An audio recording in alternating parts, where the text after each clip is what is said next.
रमेश और सुरेश नाम के दो दोस्त थे। दोनों काम करने शहर आए थे और किराए के कमरे में साथ साथ रहते थे। एक दिन शाम को दोनों खाना खाने बैठे थे और उस दिन रमेश ने खाने में कचौड़ी बनाई थी। अरे वाह वाह, क्या लाजवाब कचौड़ी बनाई तूने। क्या सच में कचौड़ी इतनी अच्छी बनी है? हाँ भाई हाँ, तेरी कचौड़ी का जवाब नहीं। इतनी स्वादिष्ट कचौड़ी मैंने आज तक नहीं खाई। शुक्रिया भाई।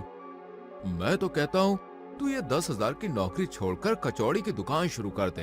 अरे कचौड़ियां इतनी बिकेंगी कि नौकरी से डबल पैसे मिलेंगे। लेकिन मेरी कचौड़ी खाएगा कौन? और धंधा शुरू करने के लिए पैसे भी तो चाहिए ना।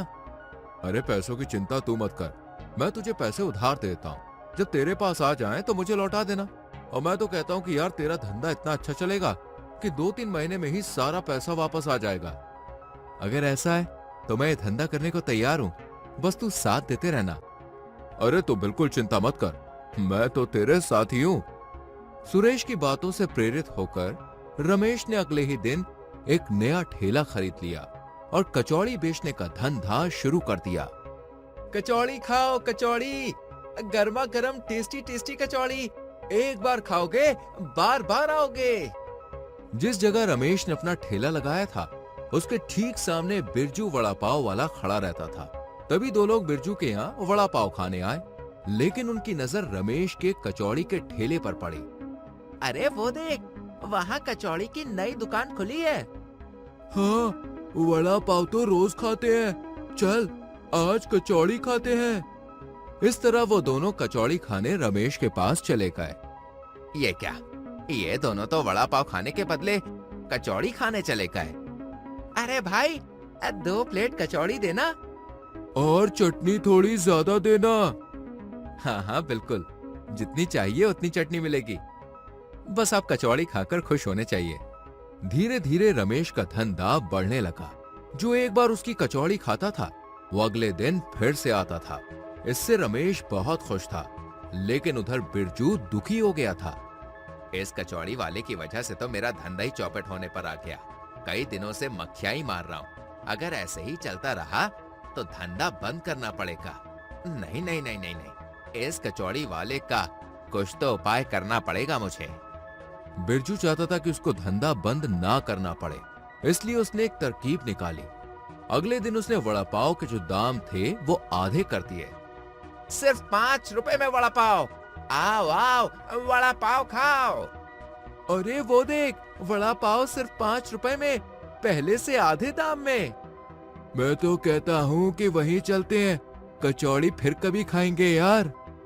धीरे धीरे एक एक करके रमेश की दुकान से ग्राहक कम होते गए और बिरजू की दुकान पर बढ़ते गए।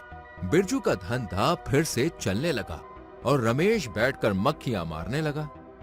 लगता है मुझे भी कोई स्कीम सोचनी पड़ेगी जिससे लोग मेरी कचौड़ी खाने भी आए, लेकिन क्या करूं मैं?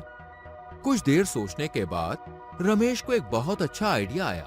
उसने अपने ठेले पर एक बोर्ड लगा दिया जिस पर लिखा हुआ था 1 प्लेट कचौड़ी पर 1 प्लेट फ्री। जब ये बोर्ड बिरजू के वहां आए ग्राहक ने पढ़ा तो उनका मन बदल गया। वो देख, 1 प्लेट कचौड़ी पर 1 प्लेट फ्री मिल रही है। अरे छोड़ो इसके वड़ा पाव, मस्त कचौड़ी खाते हैं। हाँ हाँ, वैसे भी अब बड़ा पाव खाने में पहले जैसा मजा नहीं रहा, वही पुराना टेस्ट खाकर पक गए हैं। दोनों ग्राहक रमेश के पास कचौड़ी खाने पहुंच गए। इस बार बिरजू को रमेश पर बहुत गुस्सा आया। ये कचौड़ी वाला तो मेरा धंधा बंद करवा के ही मानेगा, इसको ठिकाने लगाना ही पड़ेगा। लेकिन पहले मुझे ऐसा कुछ करना पड़ेगा कि मेरे यहाँ वड़ा पाव खाने वाले को वड़ा पाव की लत लग जाए। अगर ऐसा हुआ तो वो कहीं और जाएंगे ही नहीं। अगले ही दिन बिरजू बाजार से केमिकल ले आया और उसे वड़ा पाव के मसाले में मिला दिया। वो ऐसा केमिकल था जो स्वाद बढ़ाए और लोगों को लत लगा दे। अब लोग मेरे वड़ा पाव खाकर कचौड़ी खाना भूल जाएंगे। अगर एक बार खा लिया तो फिर खाना ही पड़ेगा। उस दिन से लोगों पर ऐसा जादू हुआ कि वो बिरजू के वड़ा पाव खाकर रोज आने लगे। और तो और रमेश की कचौड़ी की ओर देखते तक नहीं थे। रमेश बेचारा अपनी कचौड़ी वापस घर ले जाता था और कचरे में फेंक देता था। एक दिन ये बात उसने सुरेश को बताई। पता नहीं यार, उसने वड़ा पाव में ऐसा क्या बदलाव कर दिया कि लोगों ने अचानक से कचौड़ी खाना बंद ही कर दिया। ऐसा लगता है मानो लोगों को वड़ा पाव की लत लग गई हो। कहीं उसने वड़ा पाव में कोई नशीला पदार्थ तो नहीं मिला दिया? पता नहीं। तू चिंता मत कर, कल दूध का दूध और पानी का पानी हो जाएगा। अगले दिन रमेश फिर से अपनी कचौड़ी का ठेला लेकर पहुंच गया। जब वो अपनी जगह पर पहुंचा तो पहले से ही बिरजू की वहां भीड़ लगी हुई थी।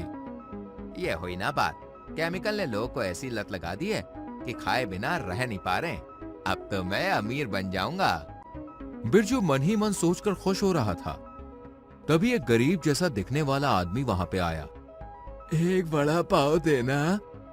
ये लीजिए गर्मा गर्म वड़ा पाव। उस गरीब ने वड़ा पाव चखा और कुछ सोचने लगा। तभी उसने अपना मोबाइल निकालकर फोन पर बात की। अगले ही सेकंड पुलिस की एक गाड़ी वहां पर आ पहुंची और उसमें से 2 पुलिस वाले उतरे। गिरफ्तार कर लो इस वड़ा पाव वाले को, वड़ा पाव में नशीला पदार्थ मिलाता है। क्या क्या क्या क्या क्या? नशीला पदार्थ?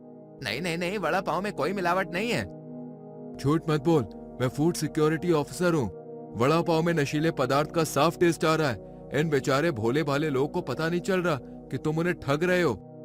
माफ कीजिए साहब, मैं लालची हो गया था।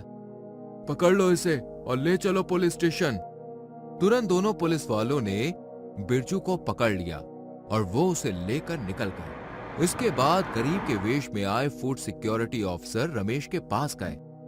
शुक्रिया रमेश, अगर तुमने सुरेश को वड़ा पाव वाली बात ना बताई होती तो वो कई लोगों को नशे की लत लगा देता। वैसे आपको कैसे पता चला इन सब के बारे में? सुरेश मेरा बहुत अच्छा दोस्त है, उसने मुझे बता दिया था, इसलिए मैंने सोचा कि इसके वड़ा पाव चेक करने ही पड़ेंगे। अच्छा अच्छा, लीजिए साहब, मेरी कचौड़ी खाइए। फूड सिक्योरिटी ऑफिसर ने पेट भर के कचौड़ी खाई। उस दिन से रमेश का धंधा धीरे धीरे फिर से बढ़ने लगा और उसे अच्छी कमाई भी होने लगी।